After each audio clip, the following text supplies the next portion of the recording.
Greetings. I am growing increasingly insane as I attempt to disentangle the interconnected web of realities ever present within Pixar's Monsters Inc. and its prequel Monsters University. This video is under the assumption that all of the Pixar movies take place in one cohesive timeline, but not specifically John Negroni's telling of events, as I find the time travel solution to fit, but it fits in the way my hat does. So instead I'll offer my own solution to this, solving what the monsters are, what Monstropolis is, and why their civilization is so similar to humans. I'll also provide an answer for why seemingly detached movies like Cars and Elemental exist within the Pixar timeline. If you have no idea what I'm going on about, don't worry, a full explanation video is coming out for you.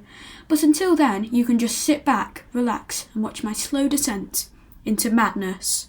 So, the monsters use portals in the form of doors to travel to and from the human world. The human world will serve as almost a nexus point in all of this. It's very important. This makes it one of only 4 canon Pixar franchises to contain portals or have some form of teleportation between realms. There's also Coco, Soul, and Turning Red. I'm convinced that the magical bamboo forest zone thing present in Turning Red is some form of afterlife. We never see any of the characters die in the movie, but it is where these beasts are trapped and contained. It's also a detached realm that can be accessed in many similar ways of the 2 alternatives in Coco and Soul, and is a representation of Malin's spiritual beliefs. In fact, you could argue that the inhabitants of these afterlives are similar too. The pandas travel over to the mortal realm and feast on children's energy for some unknown reason. The skeletons, also associated with being scary demons, must feast on the memories of humans to survive.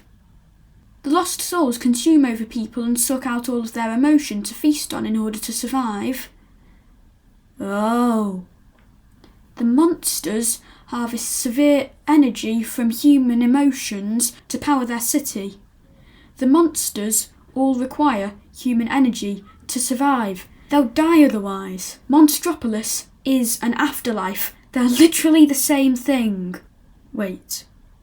More of them. How many more?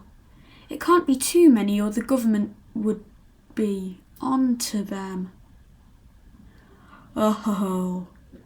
I can feel a tingle of deja vu tickle my spine. What is it? I remember reading the plot synopsis for the newly announced Pixar movie Elio. It's about the military attempting to send a transmission to extraterrestrial life, but Elio ends up getting teleported there by accident. This asserts that a military organisation, possibly BNL, has recognised the monster problem and taken action to deal with it. Most likely by killing them. I feel like we're in a new phase of Pixar. All of the evidence I'm bringing up is quite recent for this studio, which implies that Pixar is intentionally weaving it into their more modern stories. Now, this means that a non-zero group of people would worship or at least believe in these monsters in order to be sent to their afterlife. If only we got an in-depth look into the mental functions and mind of one of the characters in a Pixar franchise. Bing Bong.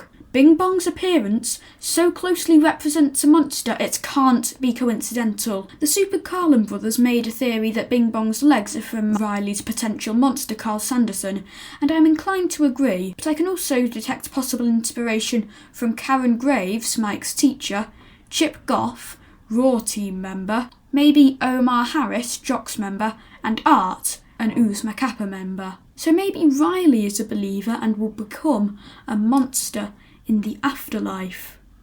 Eureka! That's why they banished the Loch Ness Monster and the Abominable Snowman, to spread the belief of monsters, so even more people would be transported to Monstropolis after death. Why else would they banish the Abominable Snowman somewhere so eerie but also close to human civilization? Oh, and in Brave, there's even a marking on a map of the Loch Ness Monster. Oh! That's how the sea monsters were created. a cross-species hybrid. It's all falling into place. As I write this script, I continue to knock down dominoes. I have some more ideas on by and large, potential time travel, and the magical reality of Brave, but as you can probably sense, they'll have to wait for part 2.